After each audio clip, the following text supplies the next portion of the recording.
Bonjour tout le monde, aujourd'hui j'ai envie d'aborder un sujet qui est différent, qui n'a jamais été abordé d'ailleurs sur la chaîne, c'est le sujet des légendes urbaines. Mais histoire de ne pas faire un truc du style je vous raconte des creepypasta et tout, je vais vous faire un concept qui est encore plus original que ça. Je vais vous raconter des légendes urbaines qui sont assez populaires et qui s'avèrent être totalement vraies. Nous allons donc passer au travers de quelques légendes urbaines qui sont parfois des creepypasta ou qui parfois sont juste des croyances qui s'avèrent être en fait totalement véridiques. La première histoire est celle de Charlie No Face.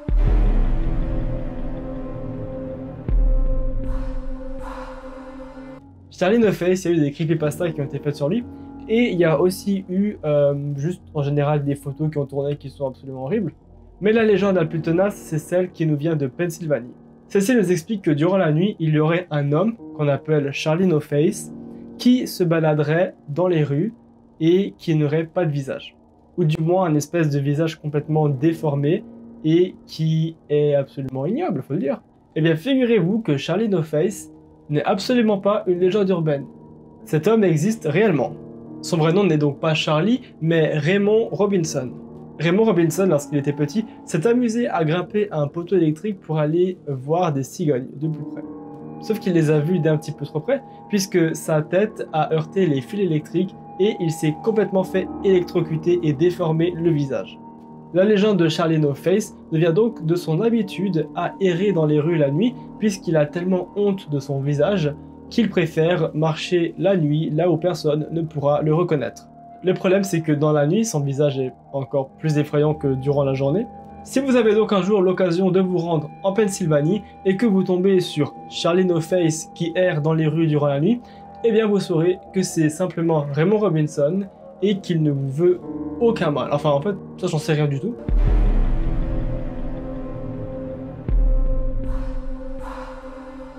Lorsque j'étais petit, je suis allé dormir chez une de mes amies et elle m'a dit qu'il y avait un petit challenge, une petite histoire, une légende, qui s'appelait le Bloody Mary.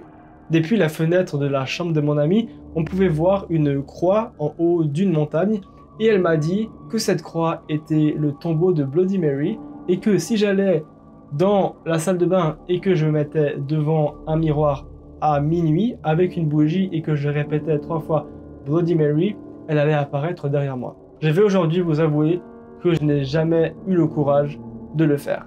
Et c'est tant mieux parce que j'aurais peut-être eu des résultats. Pourquoi est-ce que le challenge de Bloody Mary, il est tellement documenté, il est tellement populaire? Eh bien c'est pour une raison très simple, c'est qu'il est vraiment probable que vous voyez quelqu'un derrière vous lorsque vous faites ce challenge. Je vais un petit peu vous illustrer les conditions dans lesquelles vous allez faire le challenge et ensuite je vais vous expliquer pourquoi est-ce que c'est totalement probable que vous voyez quelqu'un derrière vous. Dans le challenge, vous devez vous mettre dans le noir et vous devez tenir une bougie qui va éclairer un petit peu la pièce. Et vous allez dire 3 fois dans le miroir « Bloody Mary, es-tu là ?»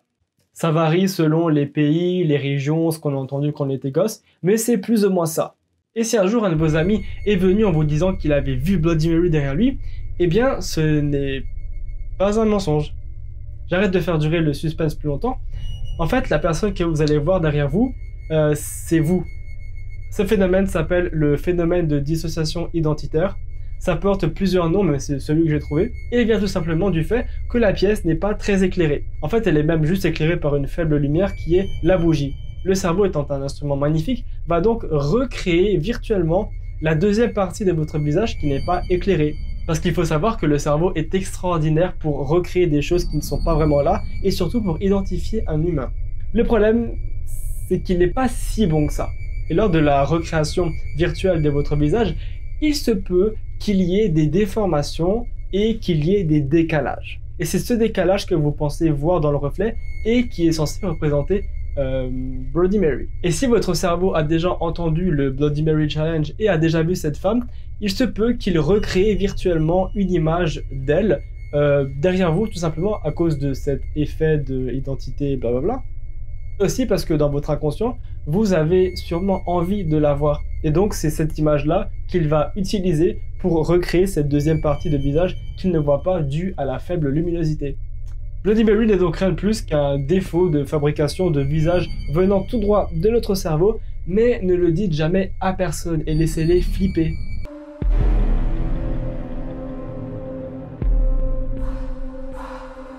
La troisième histoire urbaine vient en fait plutôt d'une phobie, qui est une phobie que j'ai aussi, ne vous en faites pas, qui est de se faire enterrer vivant. Sauf que pour se faire enterrer vivant, il faut quand même être mort. Donc on va pas se réveiller d'entre les morts. Donc il y a vraiment aucune chance qu'on se fasse enterrer vivant. Un jour, il y a un mec un petit peu scientifique comme ça qui est venu dans un cimetière et il s'est dit, tiens, est-ce que ce serait cool que je sorte les gens de leur tombe? Et il l'a fait. Donc masse de tombes qui dataient du Moyen-Âge qui ont été sorties de terre, et figurez-vous que sur toutes ces tombes, 250 possédaient des griffures à l'intérieur. Ce qui veut potentiellement dire que des gens se sont fait enterrer vivants. Et la statistique va encore plus loin parce qu'on a même établi qu'il y a environ 1 millier de personnes qui ont été enterrées vivantes. À l'époque, la science et la médecine n'étaient pas ce qu'elles étaient aujourd'hui, et donc il pouvait arriver que des gens, étant dans un coma, se retrouvaient enterrés vivants et se réveillaient dans la tombe et remouraient une deuxième fois dans la tombe du coup. D'ailleurs, deux petites anecdotes amusantes, enfin amusantes si on peut dire. Premièrement, le mot croque-mort. Pour ceux qui ne savent pas, un croque-mort, c'est quelqu'un qui est employé aux pompes funèbres. C'est un surnom un petit peu populaire qu'on leur donne comme ça, mais ils ont mérité leur surnom, ne vous en faites pas. À l'époque, étant donné qu'on ne pouvait pas certifier la mort de quelqu'un, les gens qui s'occupaient des cadavres, qui étaient donc des croque-morts, s'amusaient à croquer les doigts de pied des défunts. Ceci afin d'assurer que les morts étaient bien morts. L'habitude de croquer les pieds, elle, est partie, mais le nom est resté. Deuxième petite anecdote, il se peut que vous ayez peut-être déjà un jour vu une tombe avec des cloches autour. Alors, il se peut que ça ait à voir avec la religion, mais en fait, non, rien à voir. On va souvent voir ça d'ailleurs dans les tombes assez anciennes, et les cloches étaient tout simplement reliées jusqu'au cercueil et laissaient savoir les employés des gens qui surveillaient les tombes, je suppose, que la personne à l'intérieur du cercueil était encore en vie. Le problème, c'est qu'il n'y avait pas vraiment ça au Moyen-Âge, et du coup, il y en a plein qui sont morts bêtement. Si vous vous baladez donc un jour dans un cimetière et que vous entendez des cloches, faites quelque chose quand même, parce qu'il y a quelqu'un qui est sous terre et qui va mourir.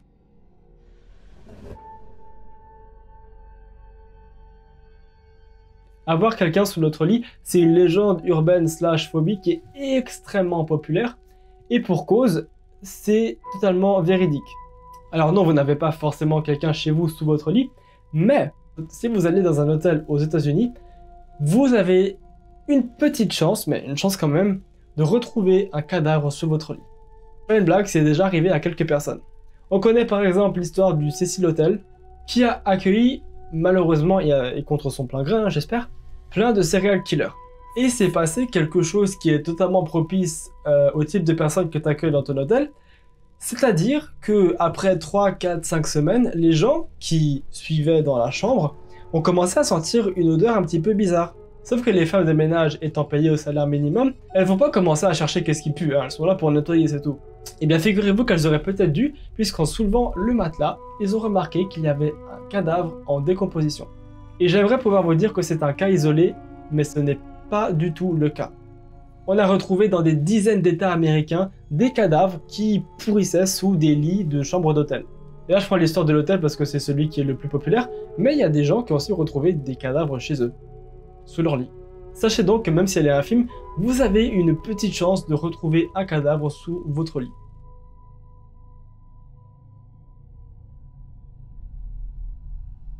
En gros, il y a une dame qui est partie du Brésil après un petit voyage, et en arrivant chez elle, elle commençait à entendre des bruits un petit peu bizarres dans son appartement. Le problème, c'est que les bruits ne venaient pas de l'appartement, mais de son oreille. Elle a passé une très mauvaise nuit à entendre des bruits dans ses oreilles, et le lendemain matin, lorsqu'elle s'est réveillée, elle a remarqué qu'il y avait de l'eau sur le coussin. Plusieurs jours vont passer et la dame va commencer à devenir totalement folle. Et les bruits ne vont pas cesser et en fait vont devenir de plus en plus forts. Elle va commencer à avoir mal à la tête et en fait c'est comme si quelqu'un murmurait dans son oreille sans cesse. Elle va finir par aller à l'hôpital et ce qu'elle va découvrir est juste horrible. À l'intérieur de ses oreilles, une colonie d'asticots a élu domicile, dû au fait qu'une mouche assez spéciale qu'on retrouve au Brésil du coup, a décidé de déposer ses œufs dans son canal auditif et qu'avec le temps, les œufs sont devenus des larves et ces larves sont devenues des asticots et ces asticots ont commencé à manger son canal auditif.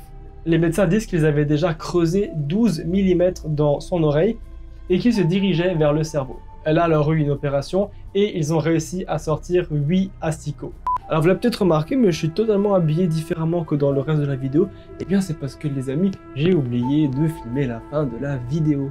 Ok, bon, allez, je suis une merde, allez-y dans les commentaires, insultez-moi. Donc en gros, je me suis fait chier à refaire tout le setup juste pour vous dire de vous abonner. Donc faites-le quand même, s'il vous plaît, ça serait sympa. Aussi, allez voir mon Insta, allez follow mon Insta. Envoyez-moi vos petits messages super sympas que vous m'envoyez tout le temps.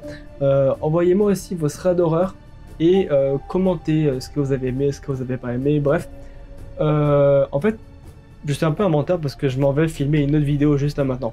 Du coup, j'ai pas trop le temps de faire une longue outro. Donc putain, j'ai l'air tellement claqué, c'est abusé, je que je m'en bats les couilles totalement. Et c'est un peu le cas. Donc salut.